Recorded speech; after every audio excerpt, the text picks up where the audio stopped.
저 질문이 있는데요.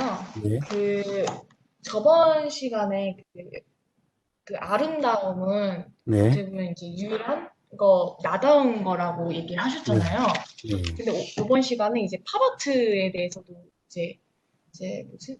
예술의 이제 다원성에서 이제 종말이라고 이런 얘기를 하셨는데 약간 이 기계적인 부분인 거잖아요. 어떻게 보면 앤디 홀의 작품 자체가. 네, 근데 이거 자체에 이제 철학적인 이제 메시지를 담아서 이제 음, 평등 정신을 나타낸 건데 이것도 어떻게 보면 이제 기계적인 걸 찍어내서 거기 안에 철학을 담은 건데 이것도 저는 그러니까 이걸 자체를 기계적으로 뽑아내서 그걸 예술로 메시지를 담았지만 이거를 유일하다고 볼 수 있나라는 갑자기 생각이 들었거든요. 네, 그래서 이걸 어떻게 바라봐야 할지에 네, 대해서 이제 궁금증이 생겼어요. 알겠어요.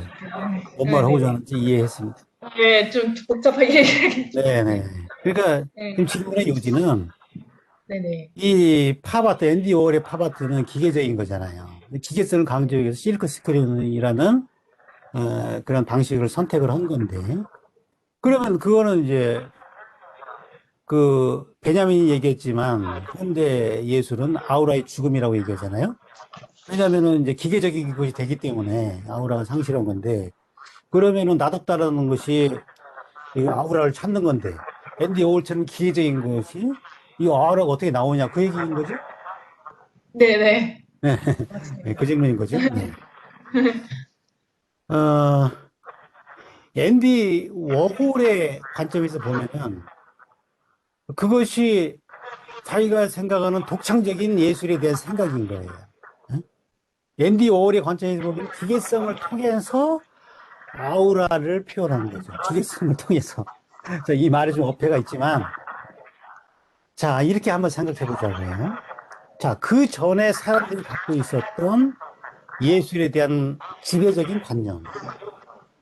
그리고 앤디 워홀이 뭐 대학 다닐 때는 그 선생들이 뭐 다 뭐 잭슨 폴록 류의 그런 그 추상표현주의 작가들이 그 대세를 이룬 거예요. 1950년대에 그 미국의 현대미술의 분위기는 추상표현주의였었죠. 대세가.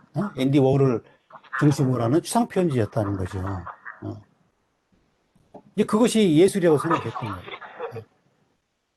근데 이제 추상표현주의가 처음에는 이게 이제 아방가르드로서 추상표현주의가 나왔잖아요.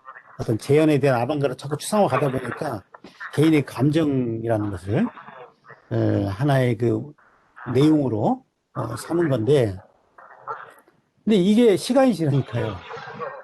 60년대, 50년대 후반 60년대 보니까 뭐 그 로스코나 뭐 잭슨 폴록 이런 작가들이 막 그 엄청난 가격으로 판매가 되는 거예요. 응? 그러면은 이 작가들이 그림을 그리면서 처음에는 이 실험 정신으로 하지만 이렇게 막 팔려고 그러면은 그림 그리면서 이제 생각이 막 아파트 생각하고 뭐 차를 생각한다든지 이게 그냥 별 생각 없이 기계적으로 수상표현주의를 기계적으로 찍어낸다는 얘기죠. 응? 예. 그러면 여기에 아우라가 실리겠냐고요. 응?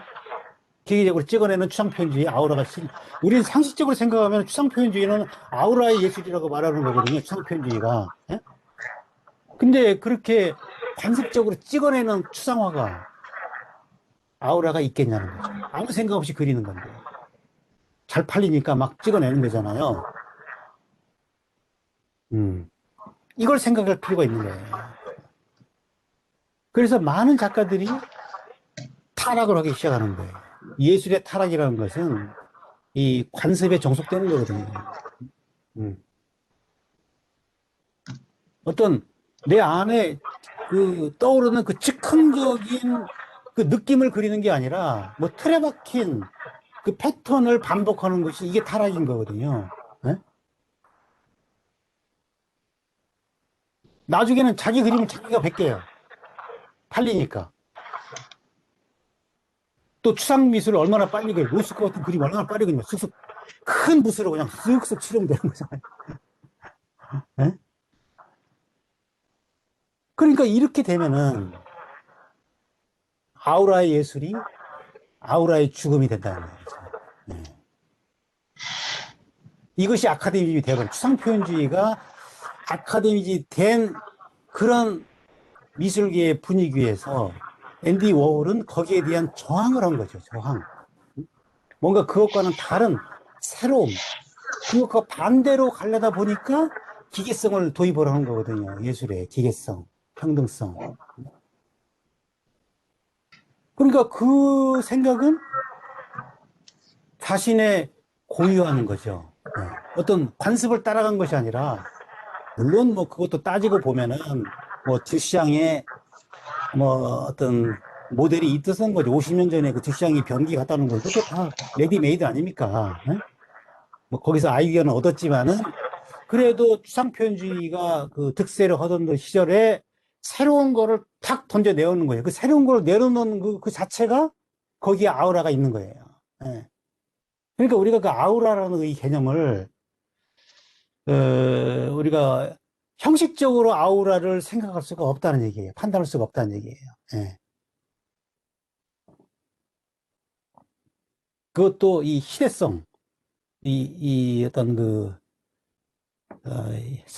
시대적인 맥락에 따라서 판단할 수 있는 거예요. 그래서 대개 보면은 그 작가들이 그 작품이 변할 때 있잖아요. 그 변한 그 직후에 나온 작품들이 아우라가 있어요. 뭐 그게 뭐 구상이냐 추상이냐 이걸 떠나가지고 작품이 그 변하는 그 시점에. 왜냐하면 그 시점은요, 자기가 기존의 관습에서 벗어나려고 막 노력을 하던 시기예요. 막 노력을 하다가 계속 실험을 하다가 뭔가 될 듯 말 듯 하면서 뭔가 서광이 딱 비치면서 딱 나오는 게 있거든요. 예? 거기에 아우라가 실리는 거예요. 거기에. 근데 그게 익숙해져 가지고 막 그게 성공해가지고 막 팔려, 작품이. 그러면 막 너도 나도 막 찾아요. 그러면은 뭐 그런 거 생각할 필요가 없어. 내용 생각 안 합니다. 그냥 막 복제해내는 거죠. 예. 전시 작품 내야 되기 때문에 막 그래 되는 거죠. 그러면은 똑같은 양식이지만 거기에는 아우라가 실리지 않는 거예요. 뭐 아우라의 개념을 좀 이렇게 생각했으면 좋겠습니다. 그러니까 팝아트에도 아우라가 있을 수 있다. 그리고 없을 수도 있다는 거죠. 예. 사실 후기 앤디 워홀은 아우라가 없어요.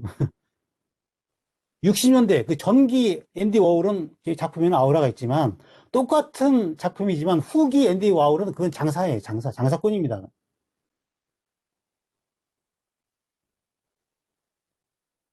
그래서 정말 우리가 작품을 제대로 평가한다는 것은 정말 아우라가 들어있는 그 작품을 골라내는 거고요. 그 작가의 작품에 대해서 가장 걸작은 한 작품밖에 없는 거죠. 그 작가에서.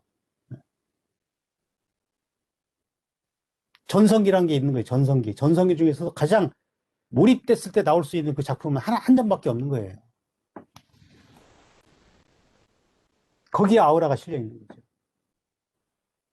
그거를 볼 수 있을 때 작품을 보는 눈이 있다라고 말하는 거예요. 예. 일반인들은 그냥 거기까지는 안 보죠. 그냥 유행하는 거, 잘 팔리는 거, 그거를 살라고 덤비잖아요. 그러니까 아우라가 없는 걸 막 사들이는 거죠.